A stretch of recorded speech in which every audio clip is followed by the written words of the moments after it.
La semana pasada, AT&T comunicó oficialmente su decisión de dar por terminados sus programas de diversidad, equidad e inclusión. Y no se trata de una pausa ni de una reconfiguración discreta. De hecho, en una carta enviada a la Comisión Federal de Comunicaciones de Estados Unidos, la empresa declaró que no tiene ni tendrá ningún puesto enfocado en diversidad e inclusión. Y según AT&T, de ahora en adelante, las contrataciones, los ascensos y los sueldos se basarán únicamente en mérito y calificación, dejando atrás cualquier consideración sobre raza, género, orientación sexual u otras características protegidas. Este cambio no nace en el vacío, llega en el contexto de una exigencia regulatoria.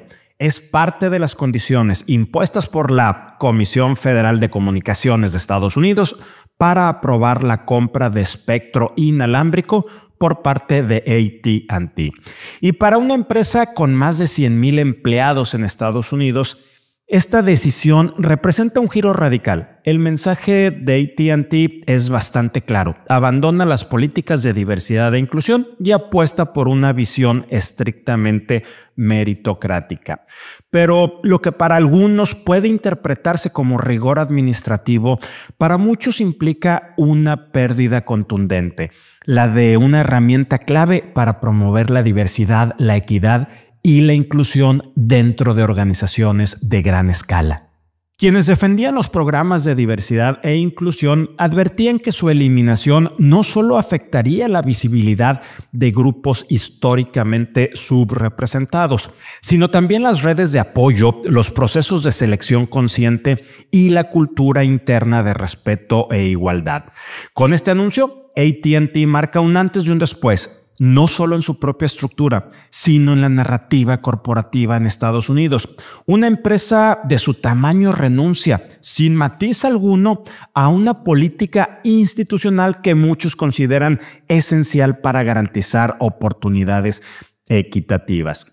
Y aunque AT&T afirma comprometerse con igualdad de oportunidades bajo la ley, lo cierto es que el abandono explícito de diversidad e inclusión resuena como un retroceso en un momento en que la diversidad y la inclusión ganaban terreno en el discurso empresarial global.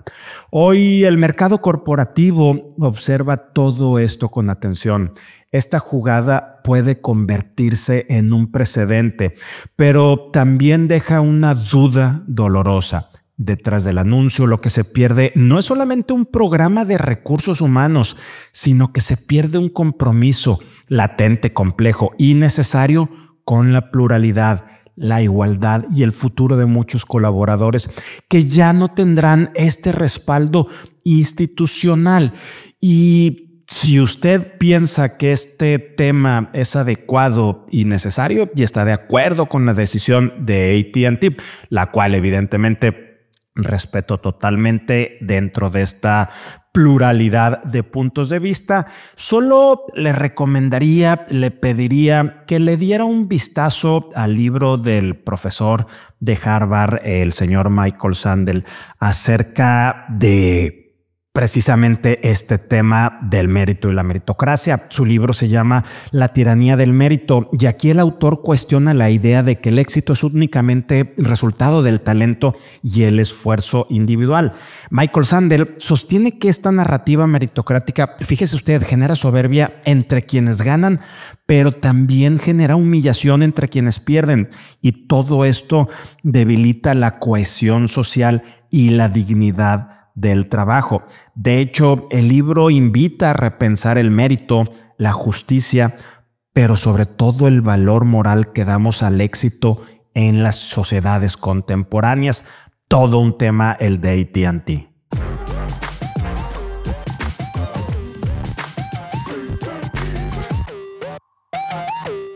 Think Talent presenta People Trends the Human Leader con Rogelio Segovia. Te damos la bienvenida a este espacio en el cual analizaremos los aspectos más relevantes del mundo empresarial, del talento y las tendencias del mercado, así como el impacto que tienen en el presente y futuro de las personas. Gracias por acompañarnos.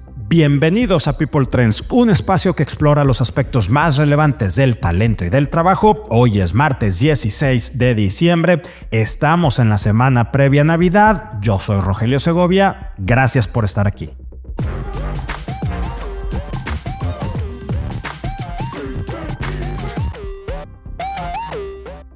Situación de negocios actual. En México, la atención del mercado se concentró en el regreso gradual de las salidas a bolsa. De hecho, la Bolsa Mexicana de Valores confirmó recientemente que tras reactivar las ofertas públicas iniciales en 2025, con el debut de Essentia Energy, al menos 3 empresas ya se encuentran en proceso para cotizar durante el primer trimestre de 2026. A este movimiento se suma la expectativa en torno a Banamex, cuya salida a bolsa se perfila para 2026, una vez que Citigroup coloque en el mercado el 75% restante del capital tras la venta inicial del 25% a Fernando Chico Pardo y que conversamos aquí hace algunos meses. En Estados Unidos, la semana estuvo marcada por movimientos de alto impacto en liderazgo corporativo y consolidación industrial. Empecemos con The Coca-Cola Company, quien anunció el nombramiento de Henrique Braun, actual director de operaciones, como su nuevo CEO a partir del 31 de marzo de 2026. Braun va a sustituir a James Quincey, quien tras casi 9 años al frente de la compañía, ahora asumirá el cargo de presidente ejecutivo. Esto como parte de una sucesión planeada que busca sobre todo reforzar la cercanía de la empresa con los cambios en el consumo global.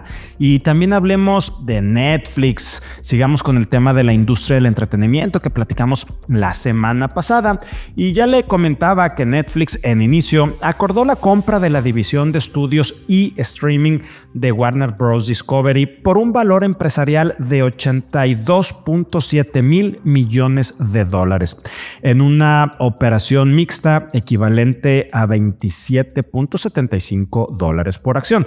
Días después, Paramount Skydance lanzó una oferta hostil en efectivo por la totalidad de Warner Bros., valuada en $108.4 mil millones.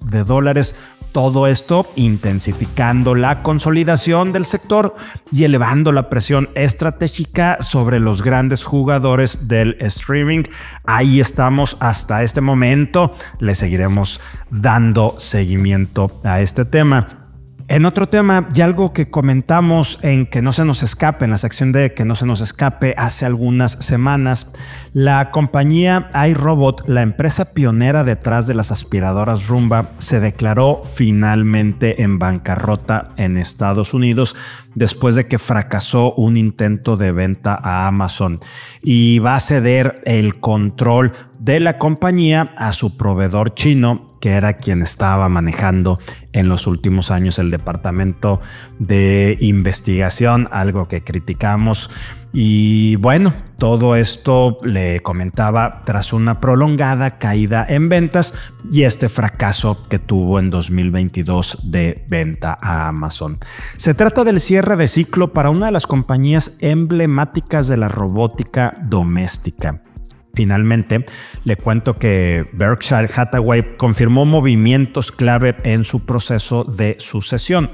Nancy Pierce asumirá como nueva CEO de Hayco tras la salida de Todd Combs, quien se integrará a JP Morgan Chase. Y al mismo tiempo se ratificó que el señor Warren Buffett dejará la dirección de Berkshire al cierre de 2025, cediendo el liderazgo, también ya lo habíamos platicado hace algunas semanas, a Greg Abel, en uno de los relevos más relevantes del capitalismo contemporáneo.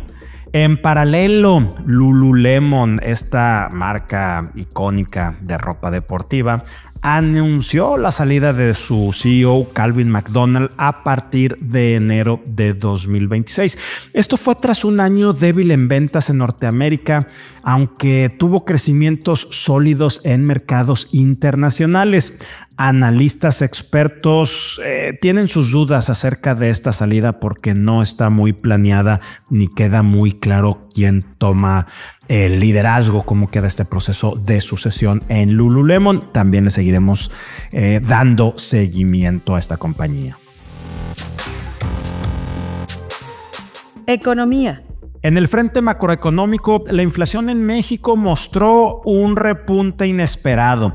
En noviembre, la inflación general anual se ubicó en 3.80%, por encima del 3.57% observado en octubre y ligeramente arriba de lo anticipado por el mercado. La inflación subyacente, que ha estado persistentemente alta, permaneció elevada en 4.43%, claramente por encima del objetivo del Banco de México, que ha estado bajando sistemáticamente su tasa de interés y no han sido resoluciones unánimes, es decir, ya hay algunos subgobernadores, y lo comentamos creo que hace 15 días, que no están de acuerdo. Bueno, todo esto está presionado por el retiro de subsidios eléctricos de esta inflación y aumentos en productos agropecuarios.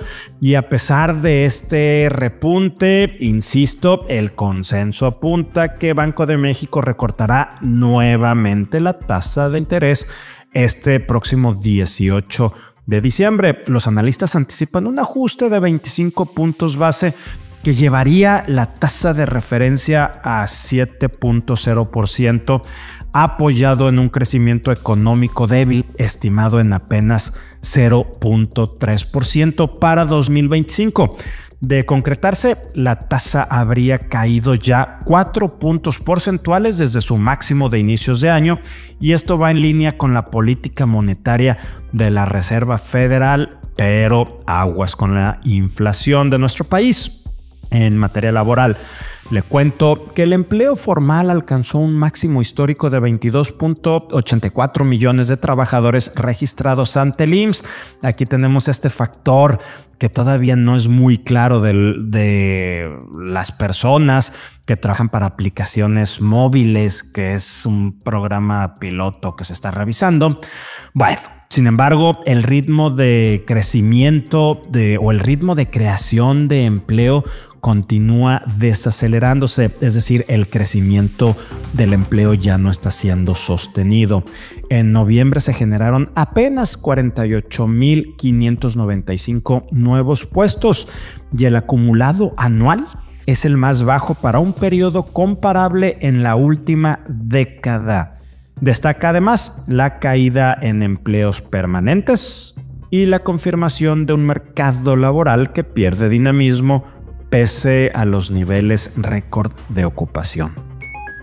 Temas económicos de Estados Unidos, la Reserva Federal de aquel país recortó su tasa de interés por tercera ocasión en el año, ubicando el rango objetivo entre 3.50% y 3.75%.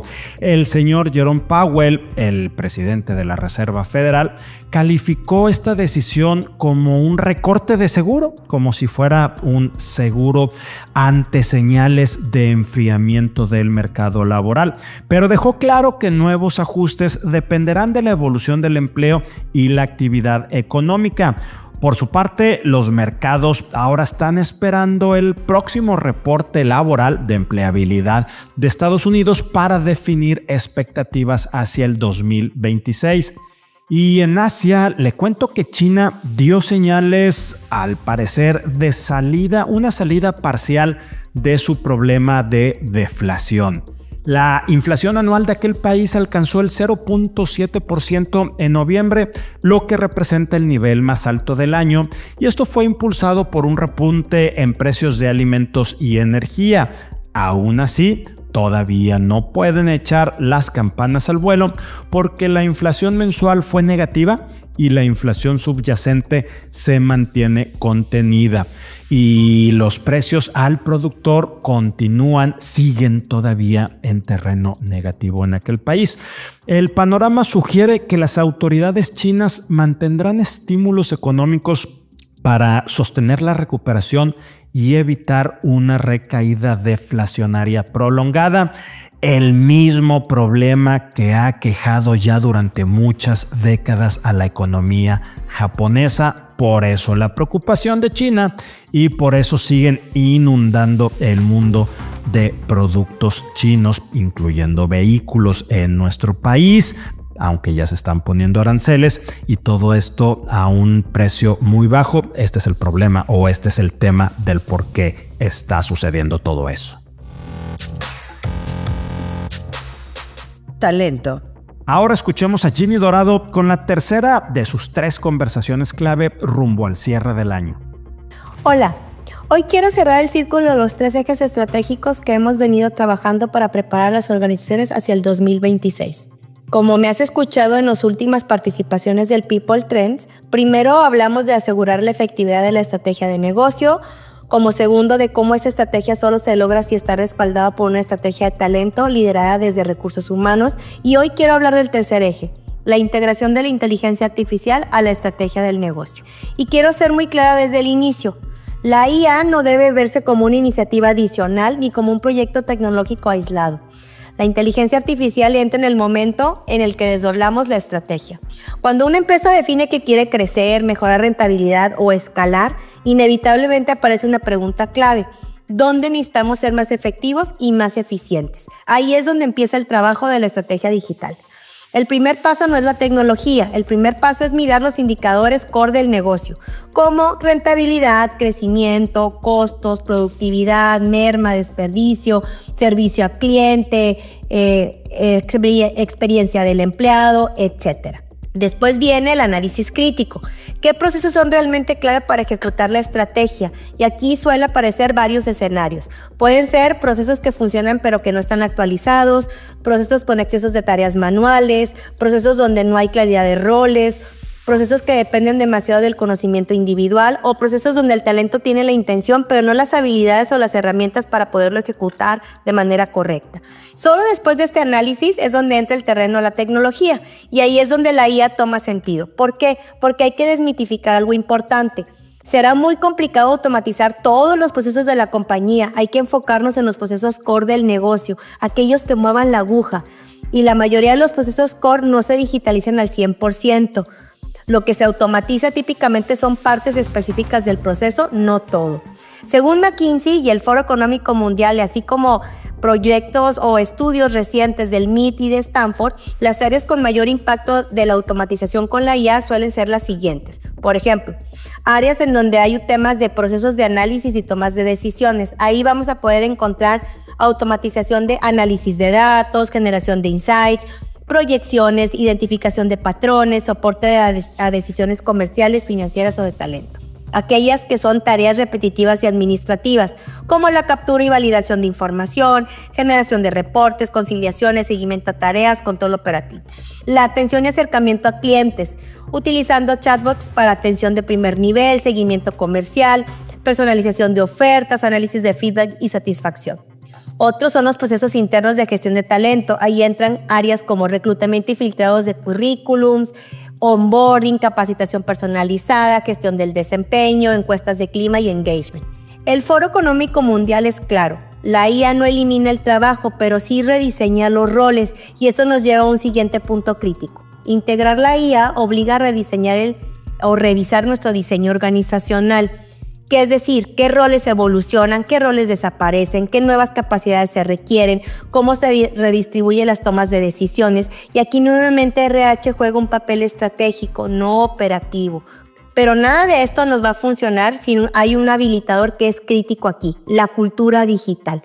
McKinsey y Gartner coinciden en lo siguiente: las organizaciones que fracasan en IA no fallan porque la tecnología que se escogió, fallan porque la cultura no es la correcta y el talento le hace falta desarrollar esa cultura digital. La cultura digital, ¿qué significa? Apertura al cambio, mentalidad de aprendizaje continuo, uso responsable de datos, colaboración humana y de la tecnología, líderes que modelen el uso de la IA, no que solamente lo impulsen, pero que ellos no lo usen dentro de su gestión diaria. En resumen, la IA no es un punto de partida, es una palanca estratégica que se integra cuando el negocio tiene claro hacia dónde va qué procesos son los que sostienen la estrategia, qué talento ejecuta y dónde la tecnología puede liberar tiempo, poner enfoque y generar más valor. Recuerda que desde Think Talent acompañamos a las organizaciones justo en este punto, alinear estrategia, procesos, talento, estructura y cultura, pues para que la IA genere un impacto real. Nos vemos hasta la próxima. Cultura. El día de hoy, Isca González nos recomienda un libro. Nos habla del libro Boom, Inteligencia Artificial en nuestras manos. La inteligencia artificial ya está en nuestras manos. A lo largo de este año, amigos, he hablado mucho de inteligencia artificial en reclutamiento y selección, de herramientas, procesos, cambios que ya están pasando. Pero hoy quiero hacer una pausa porque todavía veo muchos comentarios en LinkedIn, en general en redes sociales, y misma gente que se acerca conmigo a través de algunas plataformas para decirme que la inteligencia artificial es horrible, que está deshumanizando los procesos, y muchas veces cuando les pregunto, platícame de una herramienta que esté generada con inteligencia artificial, que tú conozcas y me puedas decir cómo funciona y por qué está pasando esto que me dices, pues no me lo pueden decir. Así es que hoy lo que quiero que veamos, amigos, es que no todos tenemos que entender la inteligencia artificial al mismo ritmo. Eso está bien. Algunas personas investigan más, algunas la están utilizando, otras no. Pero la invitación es hoy a que si algo de esto nos confunde o nos abruma, empecemos literalmente por el principio, desde la curiosidad, amigos, y no desde el miedo. Así es que hoy les quiero recomendar un libro maravilloso que ya tengo en mis manos. Aquí está en papel. Se llama Boom, IA en nuestras manos, de Frida Ru. Es un libro de la colección Lo que leo, de Editorial Santillana. Así es que esto nos permite, amigos, leer, aprender y entender que la inteligencia artificial podemos utilizarla a nuestro favor. Así es que miren, aquí tengo papel, espero se escuchen, es un libro. Qué hermoso tener un libro en las manos. Entonces les quiero leer un pedacitito de lo que nos dice Frida. Inteligencia artificial, ¿qué es eso? Antes de contarte qué es, quiero decirte algo. Todas las herramientas que usamos a diario y que nos facilitan la vida o nos hacen pasar un buen rato, como una bicicleta, unos audífonos o incluso un robot, son consideradas tecnología. La inteligencia artificial es una tecnología especial que permite que las máquinas puedan pensar, aprender y resolver problemas de manera parecida a los humanos, y en muchos casos hasta más rápido.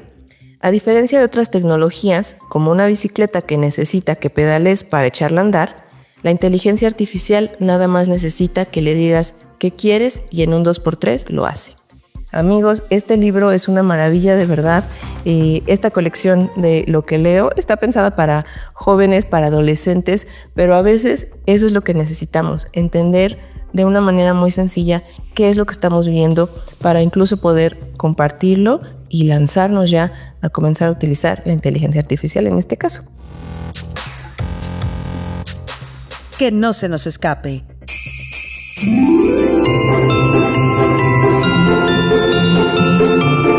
Vamos a tocar un tema que parece sacado de un episodio de la serie The Office, pero que es mucho más real y doloroso de lo que quisiéramos admitir. Imagine por un momento usted la siguiente escena. Es la fiesta de Navidad de la empresa. Las luces parpadean, hay barra libre y de repente ahí está tu jefe. Esa persona que decide tu salario y tu futuro, cantando canciones de Luis Miguel con la corbata en la cabeza y confesándole amor eterno o rencor eterno a una persona del equipo de contabilidad. Te ríes en el momento, claro, pero llega el lunes y el aire en la oficina es tan denso que se podría cortar con un cuchillo. Tu jefe te evita, o peor aún, actúa como si nada hubiera pasado, mientras tú te preguntas, ¿se acordará de que le prometió un aumento al becario? ¿Por qué es tan incómodo todo esto? No solo es vergüenza ajena, hay algo de ciencia detrás de lo que le estoy platicando. Primero, hablemos de lo que la psicología llama el efecto foco. Y según investigaciones en la Universidad de Cornell, tu jefe probablemente piensa que todos están obsesionados con cada error que cometió, magnificando su ansiedad y su comportamiento defensivo hacia ti. Este es el efecto foco. Segundo, está la erosión de la distancia de poder. Y según estudios publicados en el Journal of Business and Psychology, el liderazgo efectivo depende en gran medida de mantener cierta percepción de competencia y control. Cuando el alcohol entra en nuestro cuerpo y empieza a inhibir la corteza prefrontal, que es la encargada de la toma de decisiones y el control social, esa barrera se rompe y se pierde la percepción de competencia y control. Básicamente, tu jefe bajó la guardia, tú viste demasiado y ahora la dinámica de poder está desequilibrada. Él se siente vulnerable y tú tienes información que no pediste y probablemente no querías. Entonces, ¿cómo lidias con las consecuencias sin convertirte en la víctima colateral de su cruda moral? Aquí va una recomendación. Aplica la amnistía estratégica. ¿En qué consiste esto? Ten silencio absoluto. Es decir, no seas la fuente del chisme. Según Harvard Business Review, la discreción es una de las divisas más valiosas para construir confianza a largo plazo. Si tu jefe sabe que su secreto está a salvo contigo, te conviertes en un aliado, no en una amenaza. Segundo, normalidad radical. El lunes, háblale de trabajo. Punto. Ayúdale a recuperar su rol de autoridad rápidamente. Si tú actúas normal, él se sentirá seguro para actuar normal. Y tercero, empatía. Todos somos seres humanos y todos cometemos errores. La fiesta de Navidad es una noche. Tu carrera es todo el año. No permitas que 3 horas de tequila arruinen 12 meses de trabajo. Sé el profesional en la sala. Ofrece un vaso de agua, metafóricamente hablando, y sigue adelante.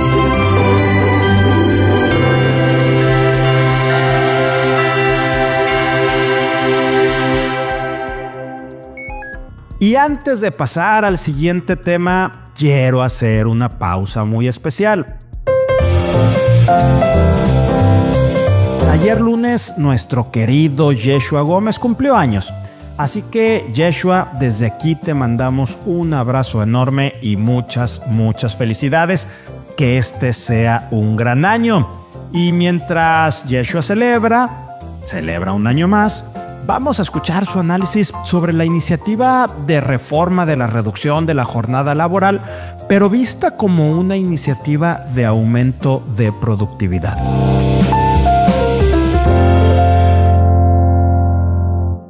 Esta semana vamos a seguir hablando de la iniciativa de reforma en materia de jornada laboral, pero quiero proponerles algo distinto.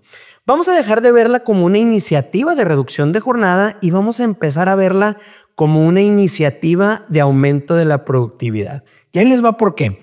Hay 2 conceptos clave dentro de esta propuesta que combinados pueden cambiar profundamente la forma que se estructuran las relaciones de trabajo en México.